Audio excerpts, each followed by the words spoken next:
Okay, episode 16 review of Vinland Saga. Spoiler alert.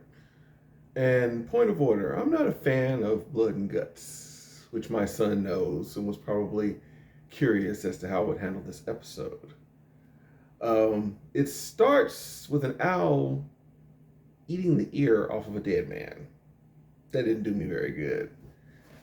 This one has a bunch of really bloody and really grimy ugh, battles that I had a very difficult time watching. But the episode's good.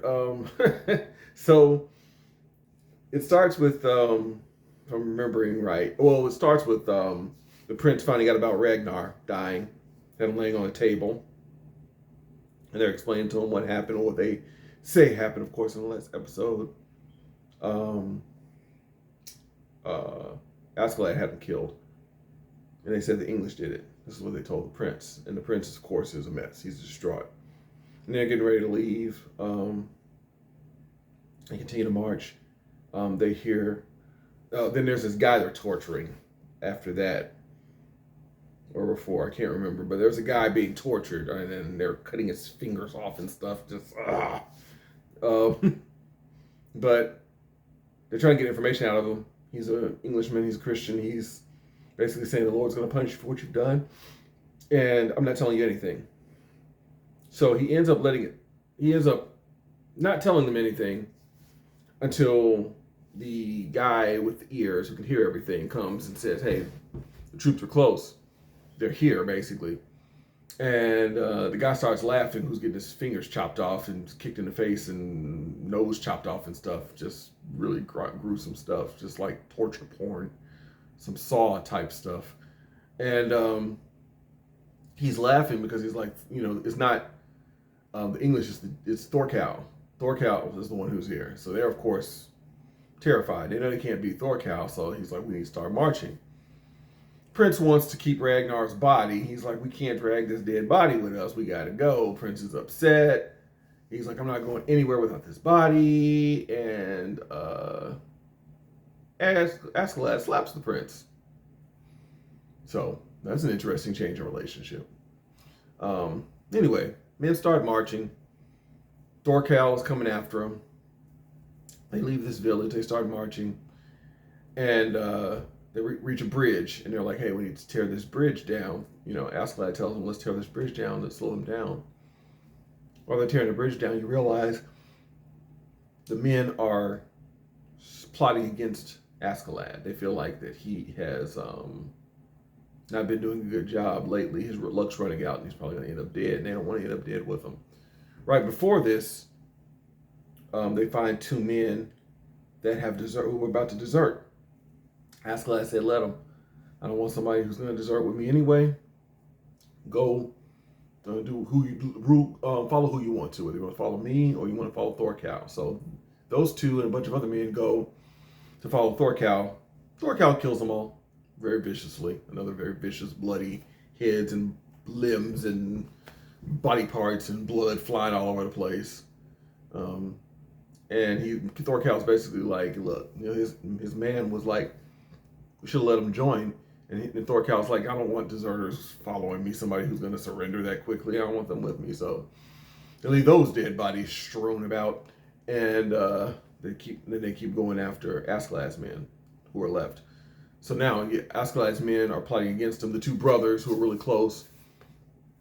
The blonde brother is the one who's plotting. He's trying to talk his brother into turning, which he really doesn't want to do.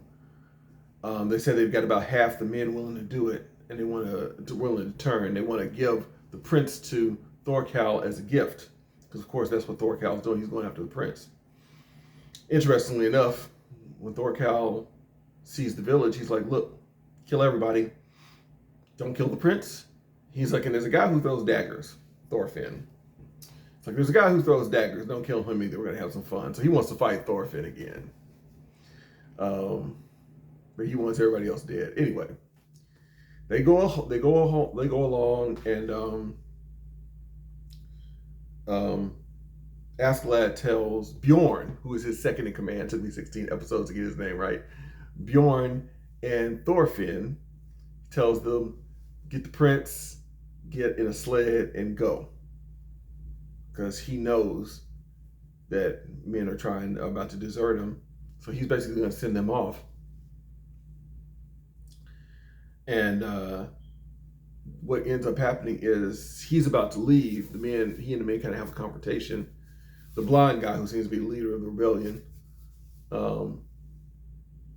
he ends up facing off against Askeladd verbally. And the episode ends with Askeladd saying, "Y'all do what you want. I'm about to go." And Bjorn, Thorfinn, and the prince are about to take off, and the men surround him. And as that's happening, they've already felled the bridge. The bridge is down. The men are surrounding Askeladd, Bjorn, Thorfinn, and the prince. You don't know what that face-off's going to be, and you know Thorkell's troops are really close because Thorkell throws a spear and kills like 4 men at once with the spear. Lines them up like a shish kebab on a spear. Another really bloody thing that happens in this episode. Anyway, like I said, the episode ends with Thorkell's men within spear throwing distance, the bridge down, and Askeladd's men surrounding him. So who knows? Obviously, there's a lot more episodes to go in Vinland Saga, so this isn't the end, but I tell you what, it's not looking great for Askeladd at the moment, but I don't know how all this is going to play out. It's going to be interesting to see how much faithful men stay with him. I'm curious, because he is a phenomenal leader, just in the sense of leadership, period. I mean, he's very resolute. He has a moral code, even though it's not clear what it is. He has one. And he has a sense of purpose, because he's very, you get more information in this one, he's very angry at the English. Apparently the Celts were the first people in that land, in England.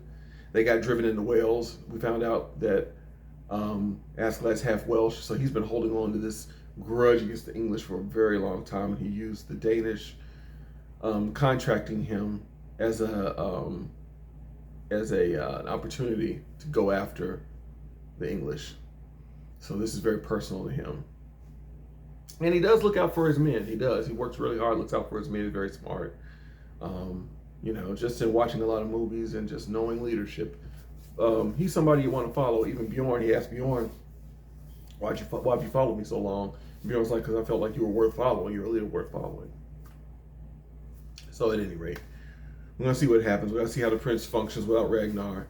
Askeladd has assigned Thorfinn to be basically the nursemaid to the prince. He said stay with him no matter what. Thorfinn was not happy about that and basically cursed him out. You know, Askeladd's Askeladd. He's like, it's your job, do your job. So this episode was fantastic, except for half of it. I literally watched with my eyes covered because I can't take the blood and the hands and heads flying and, you know. But I have watched other things like this. Like I love Braveheart. I love the movie The Watchmen, which I watched with my son. Even the Deadpool movies. So it was just kind of gruesome. I wasn't ready for it. But hopefully the next episode doesn't start with an owl eating a dead man's ear. Thank you, son.